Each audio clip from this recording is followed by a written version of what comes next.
కేంద్ర ప్రభుత్వం ఏటా 2.5 లక్షల ఉద్యోగులు భర్తీ చేస్తుందని ఎమ్మెల్సీ ఆలపాటి రాజేంద్ర ప్రసాద్ అన్నారు.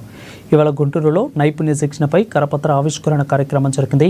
ఇక ఎమ్మెల్సీ ఆలపాటి రాజేంద్ర ప్రసాద్, ఎమ్మెల్యే ఆనందబాబు, ఇక మాజీ ఎమ్మెల్సీలు అశోక్ బాబు, రామకృష్ణ కలిసి నైపుణ్య శిక్షణపై కరపత్రం ఆవిష్కరించారు. సరైన శిక్షణ లేకపోవడంతో యువత కేంద్ర ప్రభుత్వ ఉద్యోగాలు సాధించడం లేదని అన్నారు. అందుకే నిరుద్యోగ యువతకు కేంద్ర ఉద్యోగాలకు సంబంధించి నైపుణ్య శిక్షణ ఇవ్వాలని నిర్ణయం తీసుకున్నట్లు వెల్లడించారు. ఇంటర్ అర్హత, డిగ్రీ అర్హత ఉన్న వారికి వేరువేరుగా శిక్షణ ఇవ్వడం జరుగుతుందని మాజీ ఎమ్మెల్సీ అశోక్ బాబు పేర్కొన్నారు. నెలలుగా ఈ కార్యక్రమం మీద అధ్యయనం చేసి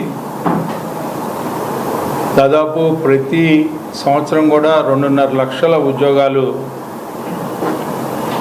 కేంద్ర ప్రభుత్వం ద్వారా నోటిఫికేషన్స్ వస్తూ ఉంటాయి.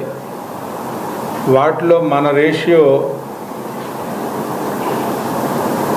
గతంలో కంబైన్డ్ స్టేట్ ఉన్నప్పుడు కానీ ఇప్పుడు విడిపోయిన స్టేట్లో కానీ మన రేషియో చాలా తక్కువగా ఆ జాబ్స్ని మనం అడాప్ట్ చేసుకోలేకపోతున్నాం.